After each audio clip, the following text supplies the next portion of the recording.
नमस्कार दोस्तों, स्वागत है आप सभी का आज की इस क्लास में। दोस्तों, आज हम डिस्कस करेंगे कॉन्स्टिट्यूशन डेवलपमेंट के इम्पोर्टेंट क्वेश्चंस। जो इंडियन कॉन्स्टिट्यूशन है, भारतीय संविधान है, उसके जो इम्पोर्टेंट क्वेश्चन है उसको हम इस क्लास में डिस्कस करेंगे। चलिए दोस्तों, पहला क्वेश्चन है, डिस्कस करते हैं। जो हमारा कलकत्ता का सुप्रीम कोर्ट इस्टेब्लिशमेंट हुआ था, वो कौन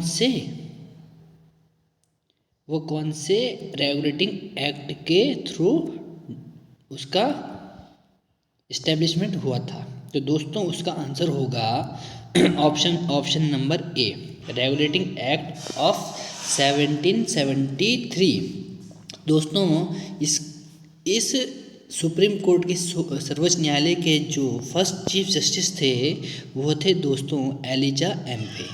that is very important question कि इसके फर्स्ट चीफ जस्टिस कौन थे? वो थे दोस्तों एलिजा एम्फे। अब दोस्तों नेक्स्ट क्वेश्चन डिस्कस करते हैं। किस अधिनियम द्वारा, कौन से एक्ट के द्वारा जो ईस्ट इंडिया कंपनी की मोनोपोली थी उसको ख़त्म कर दिया गया? किसके द्वारा? ब्रिटिश पार्लियामेंट के द्वारा। चीनी और चाय को छोड़कर जो भी ट्रेड में उनकी मोनोपोली थी वो क्या है, सब कुछ समाप्त कर दी गई। कौन से एक्ट के थ्रू करा गया है दोस्तों? ये किया गया है दोस्तों ऑप्शन नंबर ए के अंतर्गत ये सब कुछ किया गया। जो चार्टर एक्ट ऑफ 1813 है उसके थ्रू क्या किया गया? जो ब्रिटिश ईस्ट इंडिया कंपनी की मोनोपोली थी ट्रेड में, चीनी और चाय को छोड़कर सब क्या कर दी गई, ख़त्म कर दी गई। इसके बाद 1833 में क्या है, कंप्लीट मोनोपोली ख़त्म कर दी गई। चीनी और चाय की जो भी मोनोपोली थी वो भी क्या है, ख़त्म कर दी गई। इसका मतलब है अब सिर्फ क्या है, ईस्ट इंडिया कंपनी एक क्या है, राजनीतिक पॉलिटिकल बॉडी रह गई इंडिया में। बाकी क्या है, उसकी मोनोपोली ख़त्म कर दी गई। किसके द्वारा? ब्रिटिश पार्लियामेंट के द्वारा। दोस्तों, अब जो नेक्स्ट क्वेश्चन होगा, निम्नलिखित में से किस अधिनियम के अंतर्गत भारतीय विधान परिषद को बजट पर बहस करने की शक्ति प्राप्त हुई? जो इंडियन लेजिस्लेटिव काउंसिल थी उसको डिबेट करने की पावर मिली किस पर? बजट पर पावर, डिबेट करने की पावर कौन से एक्ट के थ्रू मिली दोस्तों? वो मिली दोस्तों इंडियन काउंसिल एक्ट 1892। कौन सा एक्ट? ऑप्शन नंबर बी इसका आंसर होगा, इंडियन काउंसिल एक्ट 1892। इस एक्ट के थ्रू क्या हुआ, जो भारतीय विधान परिषद को क्या है, बजट पर बहस करने की शक्ति प्राप्त हुई। लेकिन अभी क्या है, वोट करने का अधिकार प्राप्त नहीं हुआ। इसका मतलब है कि क्या है कि अभी वोट इंडियन मेंबर्स उसमें नहीं कर सकते थे, सिर्फ बहस कर सकते थे बजट पर। नेक्स्ट क्वेश्चन, निम्नलिखित में से किस एक अधिनियम द्वारा भारत में संघीय न्यायालय की स्थापना की गई? फेडरल कोर्ट की इस्टेब्लिशमेंट्स कौन से एक्ट के थ्रू की गई दोस्तों? इसका आंसर होगा नथिंग द अबव। इसका मतलब है उपयुक्त में से कोई नहीं। इसका अब देखो, इस इंडियन काउंसिल एक्ट 1861 के थ्रू भी नहीं, 1909 के थ्रू भी नहीं, 1919 के थ्रू के भी नहीं, 1919 के थ्रू भी नहीं। तो कब की गई? तो दोस्तों ये की गई हमारे 1935 का जो अधिनियम था, एक्ट था, उसके थ्रू क्या किया गया, फेडरल कोर्ट की इस्टेब्लिशमेंट की गई इंडिया में। कौन से? 1935 को। और 1937 में फेडरल कोर्ट स्टार्ट हुआ इंडिया में, 1937 से 1 अक्टूबर 1937 से। और 1935 से क्या है, लागू इस्टेब्लिशमेंट किया गया किसका? फेडरल कोर्ट का।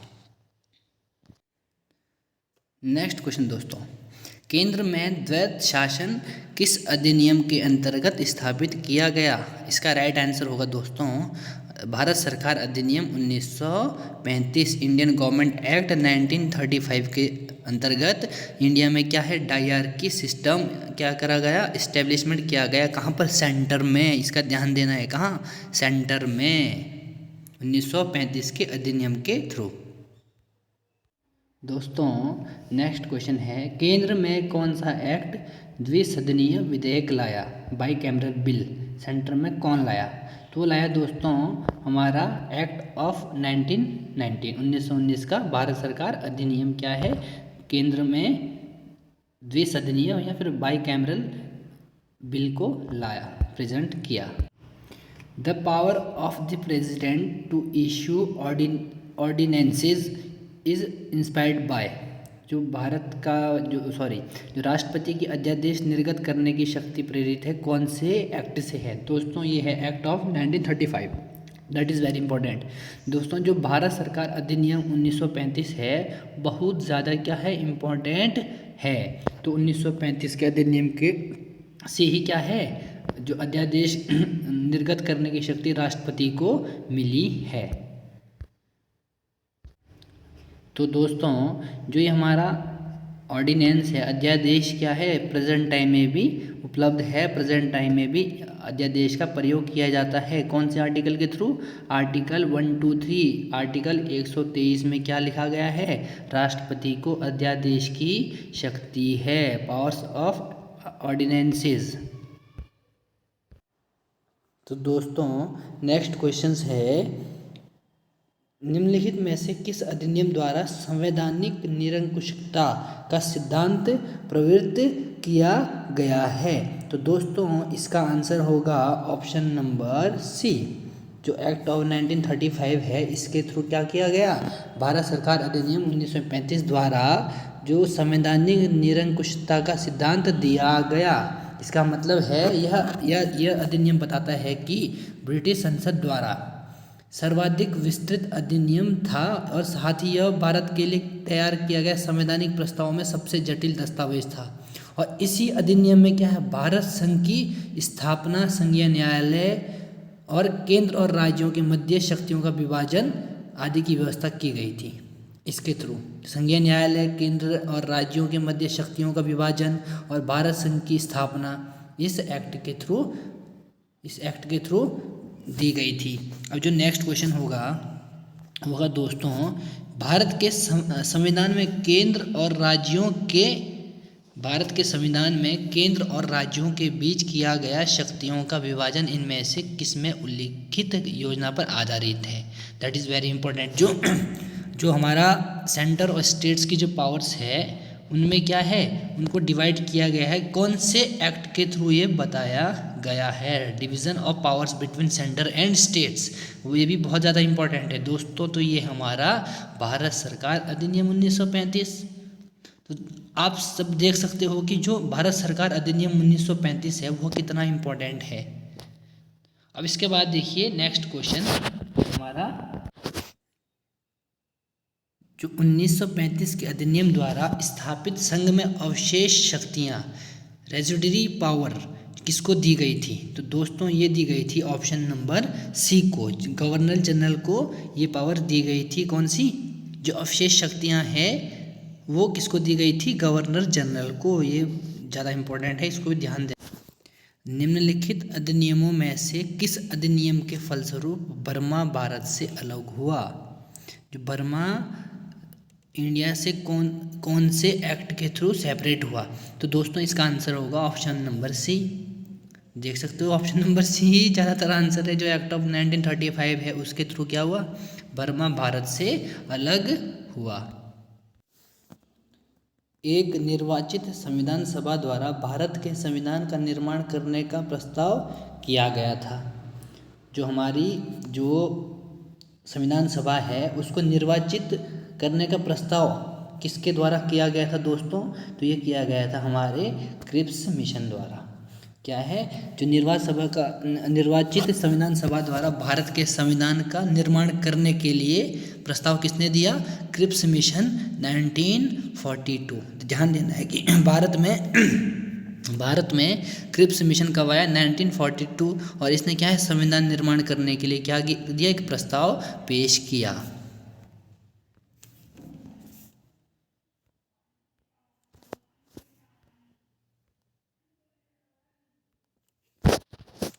दोस्तों अब देखो नेक्स्ट क्वेश्चन,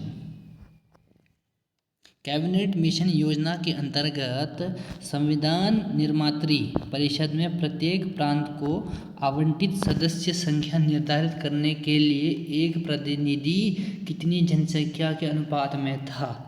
ये भी बहुत ज़्यादा इम्पोर्टेंट है कि एक जो हमारा संविधान सभा जब बनी थी और जिसमें एक प्रतिनिधि को कितनी जनसंख्या के अनुपात में मिली थी, जो कितनी जनसंख्या एक प्रतिनिधि के लिए डिसाइड की गई थी। तो दोस्तों इसका आंसर है 10 लाख। कैबिनेट मिशन जब 1946 में भारत में 1946 में भारत में आया था, तो इसने अपनी रिपोर्ट में संविधान सभा के गठन को एक सूत्र में तो प्रस्तुत किया ही था, जिसके आधार पर क्या है, संविधान सभा निर्वाचित होनी थी और प्रांतों का प्रतिनिधित्व जनसंख्या के आधार पर होना था।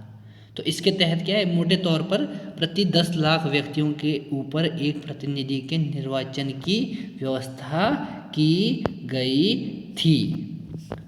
तो ये दोस्तों आप समझ गए होंगे। इसके बाद देखो नेक्स्ट क्वेश्चन। इन व्यक्तियों में से कौन कैबिनेट मिशन का सदस्य नहीं था। तो दोस्तों इसका आंसर होगा option number A, William would साहब क्या है, कैबिनेट मिशन के सदस्य नहीं थे। तो दोस्तों कैबिनेट मिशन मार्च 1946 में भारत पहुंचा और इस मिशन के सदस्य थे हमारे स्टेफर्ड क्रिप्स जो अध्यक्ष थे, बोर्ड इसके जो क्या थे, अध्यक्ष थे। और इसके बाद एक पैथिक लॉरेंस थे जो भारत सचिव थे, और क्या थे, ए बी अलेक्जेंडर। 3 सदस्य देखो, एक कौन सा, क्रिप्स थे और लॉरेंस थे, पैथिक लॉरेंस थे और ए बी अलेक्जेंडर इसके क्या थे, सदस्य थे। अब नेक्स्ट क्वेश्चन देखो, भारतीय संविधान सभा का गठन किया गया था। भारतीय संविधान सभा का गठन किया गया था। तो दोस्तों इसका आंसर होगा option number C, under the cabinet mission 1946। भारतीय संविधान सभा का जो निर्वाचन के आधार पर क्या है, कैबिनेट मिशन 1946 के अंतर्गत किया गया था, 1946 के अंतर्गत किया। तो दोस्तों नेक्स्ट क्वेश्चन होगा, 1946 में निर्मित अंतरिम सरकार में कार्यपालिका परिषद के उपसभापति जो एग्जीक्यूटिव काउंसिल थी, उसके डिप्टी चेयरमैन कौन थे इंटरिम गवर्नमेंट में 1946 में। तो दोस्तों इसका आंसर होगा हमारा ऑप्शन नंबर ए, 24 अगस्त 1946 को अंतरिम राष्ट्रीय सरकार की घोषणा की और इस व्यवस्था के साथ की गई थी कि अंतरिम सरकार 2 सितंबर 1946 को कार्यभार संभालेगी और वायसराय इसमें कार्यपालिका परिषद का क्या होगा, पदेन अध्यक्ष था तथा जवाहरलाल नेहरू इसके क्या थे, उपाध्यक्ष थे। किसके थे दोस्तों, जो हमारे एग्जीक्यूटिव काउंसिल बनी थी। अब नेक्स्ट क्वेश्चन, निम्नलिखित में से कौन अगस्त 1946 में गठित प्रथम अंतरिम राष्ट्रीय सरकार का सदस्य नहीं था। तो दोस्तों इसका आंसर होगा डॉक्टर एस राधा कृष्णन, इसका राइट आंसर होगा। कैबिनेट मिशन योजना के आधार पर जो 24 अगस्त 1946 की घोषणा के तहत क्या है, नवनिर्वाचित संविधान सभा से 2 सितंबर 1946 को भारत की अंतरिम सरकार का गठन किया गया था। इसमें सी राजगोपालाचारी शिक्षा मंत्री थे, एजुकेशन मिनिस्टर थे कौन, राजगोपालाचारी, और डॉक्टर राजेंद्र प्रसाद खाद्य एवं कृषि मंत्री तथा जगजीवन राम क्या थे, श्रम मंत्री थे। जबकि जो हमारे डॉक्टर एस राधाकृष्णन का प्रथम अंतरिम राष्ट्रीय सरकार के सदस्य थे ही नहीं। नेक्स्ट क्वेश्चन, भारत के लिए संविधान की रचना हेतु संविधान सभा का विचार निम्नलिखित में से सर्वप्रथम किसने प्रस्तुत किया था। जो frame a constitution for India, मतलब किसने आइडिया दिया था, तो दोस्तों ये दिया था हमारे स्वराज पार्टी ने इन 1934 में स्वराज पार्टी ने इसका आइडिया दिया था कि संविधान सभा का होनी चाहिए, संविधान सभा बननी चाहिए। तो किसने दिया था दोस्तों ये विचार, सबसे पहले स्वराज पार्टी ने 1934 में। बहुत ज़्यादा इंपॉर्टेंट क्वेश्चन है ये। तो मई 1934 में स्वराज पार्टी ने आत्मनिर्णय के अधिकार की मांग की, ध्यान देना, आत्मनिर्णय की अधिकार की मांग की और एक प्रस्ताव पारित किया जिसमें कहा गया था कि वयस्क मताधिकार के आधार पर निर्वाचित भारतीय प्रतिनिधियों की एक संविधान सभा होगी जो संविधान का निर्माण करेगी। ध्यान देना, संविधान का निर्माण करेगी। कौन होंगे? वयस्क मताधिकारी होंगे। भारतीयों की ओर से संविधान सभा की मांग करने का यह प्रथम अवसर था। ध्यान देना, ये 1934 में स्वराज पार्टी ने ये कहा था क्या कि भारत के वयस्क मताधिकारी होंगे और वो क्या करेंगे, अपनी खुद से एक संविधान सभा का निर्माण करेंगे। अब इसका नेक्स्ट क्वेश्चन देखिए, निम्नलिखित में से कौन सा कथन संविधान सभा के विषय में सत्य नहीं है?